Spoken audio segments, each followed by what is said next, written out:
لہجے سے کامیاب ترین نغمہ نگار کی حیثیت حاصل کر لی۔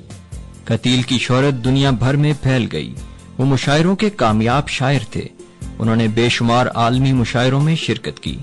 زندگی کے آخری دور میں قتیل نے پڑوسی ملک کے کئی سفر کیے اور بہت سی فلموں کے لیے مقبول گیت تخلیق کیے۔ ان کی خدمات کے اعتراف میں پڑوسی ملک کی جانب سے بھی قتیل کو امیر خسرو ایوارڈ عطا کیا گیا۔ یہاں تک کہ قتیل شناسی کو فروغ دیتے ہوئے قتیل اور ان کے ادبی کارنامے کے موضوع پر PhD کا تحقیقی مقالہ بھی تحریر کیا گیا۔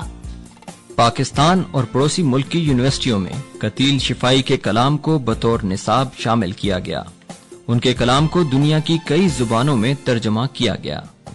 لاہور میں قتیل کی جائے قیام کو قتیل شفائی اسٹریٹ کا نام دیا گیا، جسے زندہ دلان لاہور نے قتیل شفائی روڈ میں تبدیل کر دیا۔ ہری پور میں قتیل کی جائے پیدائش اب محلہ قتیل شفائی کے طور پر پہچانی جاتی ہے۔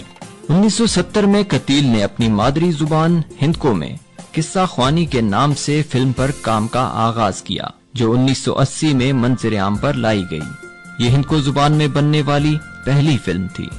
1990 میں قتیل نے فلمی دنیا سے علیحدگی اختیار کر لی، تاہم ان کی مقبولیت آخر دم تک برقرار رہی۔ قتیل کو ان کی خدمات کے اعتراف میں ان کی زندگی میں اور بعد از وفات ایوارڈ اور اعزازات سے نوازا گیا، جن میں 2 طلائی تمغے اور 20 ایوارڈ شامل ہیں۔ ان میں نقوش ایوارڈ، نگار ایوارڈ، عباسین آرٹس کونسل ایوارڈ، خصوصی ملینیم ایوارڈ، امیر خسرو ایوارڈ، آدم جی ایوارڈ اور صدارتی ایوارڈ تمغہ حسن کارکردگی قابل ذکر ہیں۔ ہزارہ کی دھرتی کا یہ نامور سپوت 11 جولائی 2001 کو 82 سال کی عمر میں اپنے مداحوں کو داغ مفارقت دے کر ابدی سفر پر روانہ ہوا۔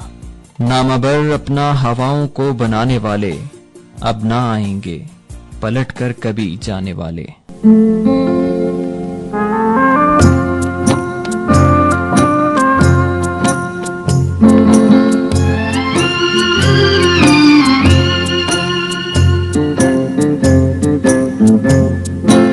اے دل کسی کی یاد میں